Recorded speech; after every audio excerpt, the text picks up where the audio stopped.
Are there disputes about it? Is there any traditions within the Islamic civilization where some people argued against the existence of God through some various types of philosophical or practical kinds of arguments? Well, I think you've always had atheists and agnostics. That goes back to the ancient peoples. I mean, you have before Christ, you have Leucippus, you have people like Lucretius, who are materialists. De Rerum Natura is a great work in the Western tradition that looks at that. So within the Islamic tradition, you do have people that did not believe. You had arguments for why people shouldn't believe. Some of the great disbelievers debated openly, like in Iraq. Abu Hanifa is famous for debating materialists. There's a great story of one of his debates where he showed up very late, and the man complained about him being late, and he said, unfortunately, he was stopped at the river, and there was no boat to get him across the Tigris, but fortunately, a tree fell and formed into a boat, so he was able to come across and be on time, be there for the thing. And the man said, "That's the most ridiculous thing I've ever heard." And he said, "Well, your argument that all of this just appeared naturally without any maker is as absurd to me as the idea that a tree turned into a boat on its own." How does Islam address the problem of evil? If I have a cloak and I burn the cloak, you can say, "Why are you burning that perfectly good cloak?" And I say, "Well, it happens to be infected with a very dangerous infectious disease." So us judging why God does things is something that the Muslims have really shied away from. The Quran says God will not be asked about what he does, but you will be asked about what you do. And so obviously there are different theodicies. There's a theodicy that, and by theodicy I mean the explanations of evil, of why there is evil. And certainly one of the most important ones is the existence is binary. And the Quran says in the 36th chapter that God has created everything in pairs. And so in order for good to be known, there has to be evil. The Arabs say, by opposites, things are known. And also moral agency, because we have natural evil, like a tsunami, and then we have moral evil, which is where a moral agent does something. If a lion eats a human being, we can't impose on that lion our moral sensibilities and say that it was evil, although people do that and will kill the animal for doing something that by its nature it does. But we can question our own actions, and I think one of the greatest arguments for the existence of God is why we're offended by evil. It's not a problem in the same way that you find in the Western tradition. I think the Muslims really did not, because they saw that this is God's dominion, and you cannot be an oppressor in your own dominion if everything belongs to you. What you do with it is your own business. And so there was this idea that the world is filled with good, and it's filled with difficulty, and it's filled with joy and sorrow. And these are all ways in which human beings grow. They can only be understood if it's only this world, then absolutely it doesn't make any sense. But if you have a day of judgment where rights are wrong, there's a verse in the Quran that says, "La dhulma al-yawm," there is no oppression on this day. Everybody will have their due. Those who were merciful in the world, mercy will be shown to them. Those who were judgmental in the world, like Christ said, by the standard by which ye judge, you too shall be judged. So if you were somebody who always wanted justice in the world, God will give you justice in the next world. But for those of us, I'm much more interested in mercy. Like, I want to see a social mercy movement as opposed to a social justice movement, because I think a lot of what's happening in the world is actually our just desserts for being who we are. So I just wanted to add to that, that one of the, in Arabic, the word for evil has a lot of different meanings. It's not so much evil per se, but like poverty is called shar. That's the word. So anything that's deficient is called evil.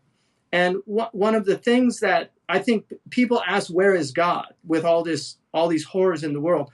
But from a Muslim perspective, God has more right to ask us as our creator, where are you? Because the Quran says, had it not been for some people to constrain other people, the entire world would be filled with evil. And so I think it's really important to remember one of the things that Helen Keller said is that while the world is filled with evil, it's also filled with the overcoming of evil. And I think we often focus solely on the evil and use that as an excuse for not recognizing the extraordinary good that exists in the world. Your essay, The Prayer of the Oppressed, was a very long and thoughtful approach to our own personal situation. Obviously, God is in that. Does that concept of the prayer of the oppressed, does that lead to avenues that could lead to God? One of the quickest ways in which people begin to actually awaken to the possibility of God is when they're confronted with great pain and suffering. It opens up the heart. There's a tradition of our prophet, peace be upon him, that says that God is with the brokenhearted. That very often it's the breaking of the heart that allows the light of God to come into the heart. So I think it's very important to recognize that from our perspective, suffering is redemptive. Suffering is something that can actually be an incredible catalyst for spiritual growth and change. One of the things, knowledge of God in the Islamic tradition, although we have a very profound scholastic tradition and we have great theologians who used philosophy to make their arguments, but there's also a very, I think, profound, simple belief that inheres in just the common Muslim that's quite stunning. And I think you see this in other faith traditions where the faith is deeply rooted. The way that they deal with suffering, the way they deal with pain, the way they deal with loss in life is quite extraordinary. I think that becomes a very profound proof of the power of faith to enhance our lives and to make our lives.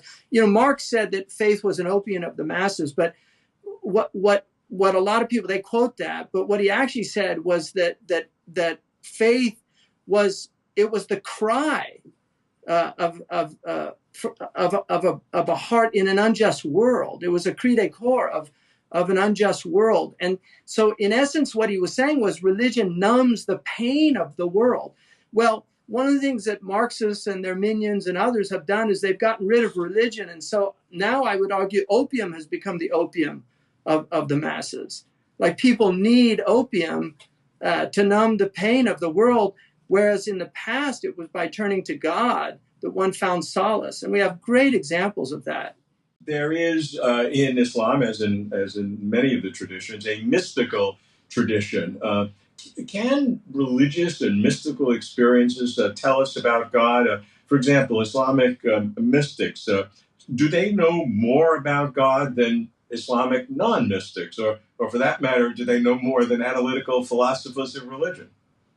There's a great story of a great philosopher, Ibn Rushd, who met with a great mystic who was also a scholar and a philosopher, but he's primarily known for his mysticism.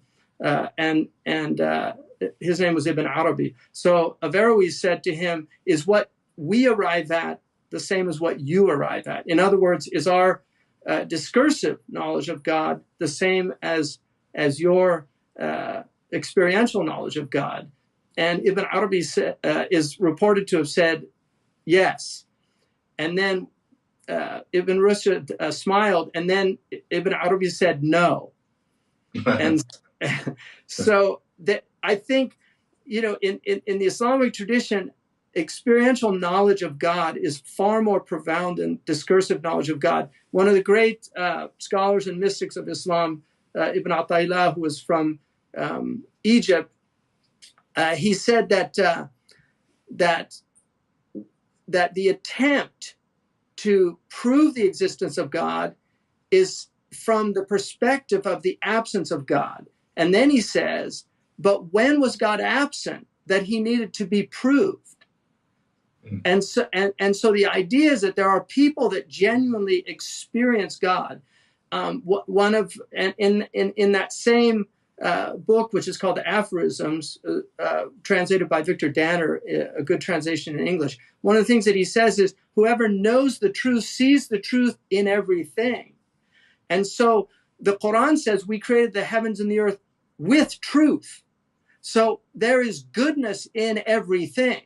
And that's why that knowledge of God, which is a natural knowledge of God, is much more powerful than the artificial knowledge that comes through this discursive thinking. Intuition, and this is what Imam al-Ghazali writes in his famous Munqidh min al-Dalal, the savior from error. He writes that he studied these different ways of knowing, like epistemology, and concluded that the most profound way was the way of direct experience, what's called in Arabic ma'rifah, or gnosis of God. It's a direct, immediate experience of God.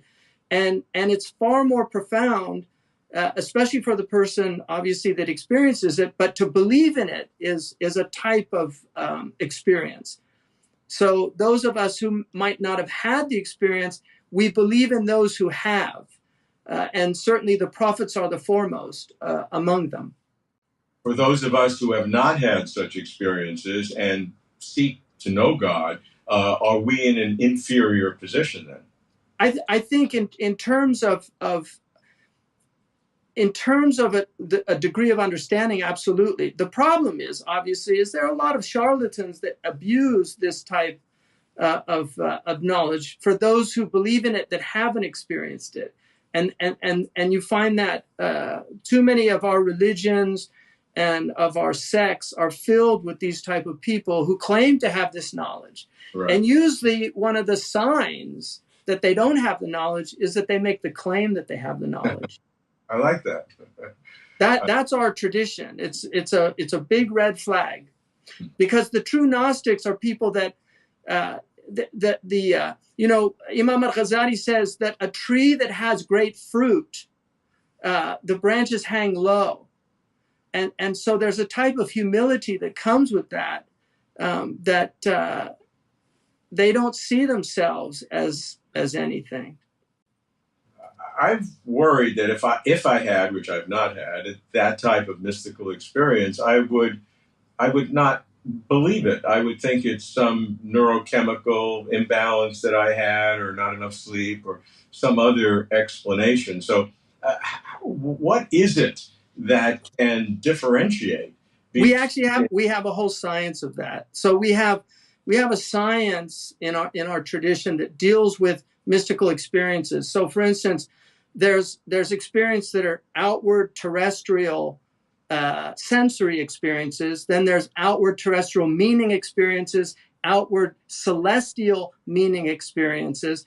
Then there's inward terrestrial sensory experiences, like, for instance, some certain psychotropic drugs are very similar. Like I actually believe that I had a profound mystical experience on fentanyl. It wasn't illegal. It was actually given to me in the hospital. But I had an extraordinary experience. And William James writes about this in Varieties of Religious Experience.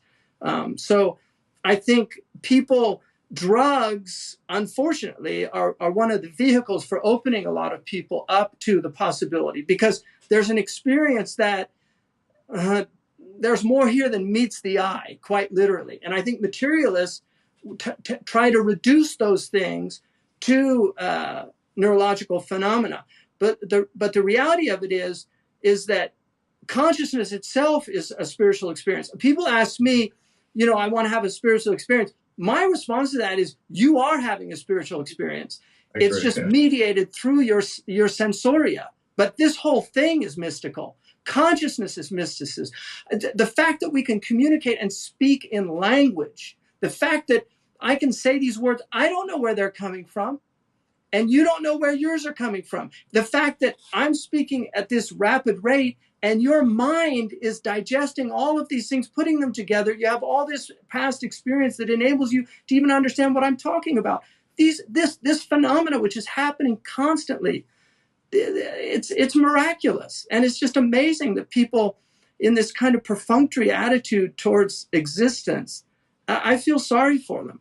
From the standpoint of Islam, do all or most religions, the ones we know, worship the same God? Do they worship the same God? I think we're all, particularly in the Abrahamic religions, we're certainly talking about the same God.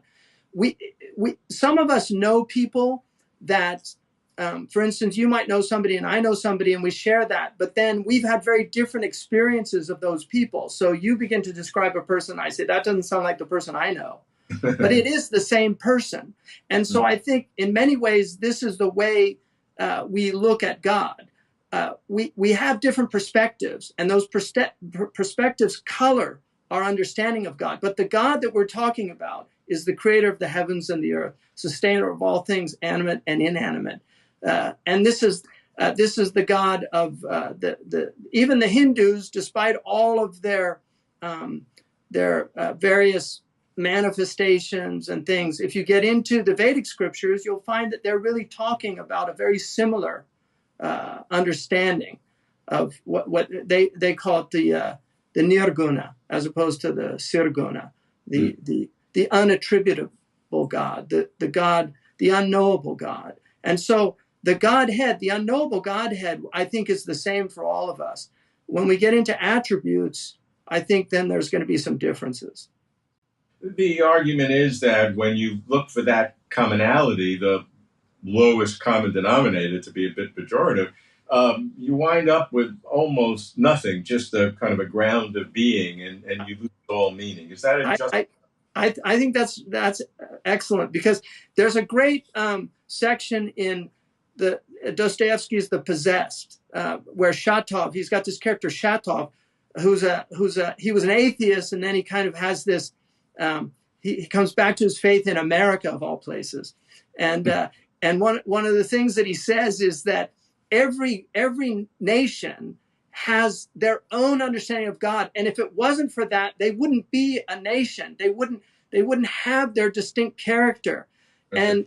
And I think it's a very profound insight. For nation, I would say ummah, which is the community, the ecclesia, the songhai, the minyan, all those things that bring a people together, that make them unique and distinct. So I think there's a verse in the Quran, which is very interesting to me, that it says, every people, we have given them a way, a shir'ah, a way and a minhaj.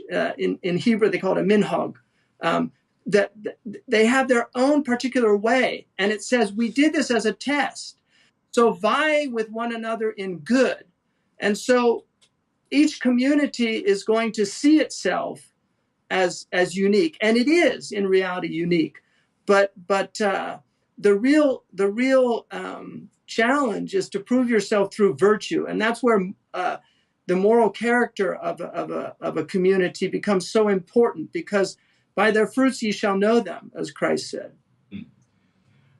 The challenge to that, of course, is that sounds good, but each of the major faiths, even if we stick within the Abrahamic tradition, there are overt contradictions between them. To pick religions that I'm more familiar with, between Judaism and Christianity, obviously the incarnation and divinity of Jesus, the nature of the Trinity. These are fundamental differences. And of course, Islam brings the prophet into it. So how then do you deal with what on their surface appear to be outright contradictions? Well, I mean, first of all, we have to remember that the Jewish tradition recognizes both Islam and Christianity as Noahides. So within Judaism, we're actually we're Noahidic people. We follow at least 7 of the 10 commandments. So the Jews have never had a problem with the theology of the Muslims, and in fact have used it. I mean, they were influenced by the Kalam tradition. Some of the great Jewish philosophers like Musha bin Maimonides and others. both of us, the Jews and the Christians, do have a problem with the Trinity. So we would both see the Trinity as a serious problem. We actually think it's an error, and it's very easy to see triads everywhere. That we have a whole science called trigonometry, which just deals with 3. So 3 is a very powerful number in some ways, because it's really the, in Arabic tradition, numbers begin with two, not 1. 1 is not considered a number in Arabic, but 2 is the first number, and it's from the 2 that comes the third. So all of creation comes out of the binary, and the male, the female coming together brings the third. And so, and then we're triune. We have a rational, we have an irascible and concupiscent soul. So it's easy to see how they fell into that mistake, but we believe it's a mistake. It doesn't mean that there's not great truths in Christianity. They're profound truths, but there are errors. There can be errors. The Christians have had since the beginning a Unitarian tradition that has challenged the Trinity.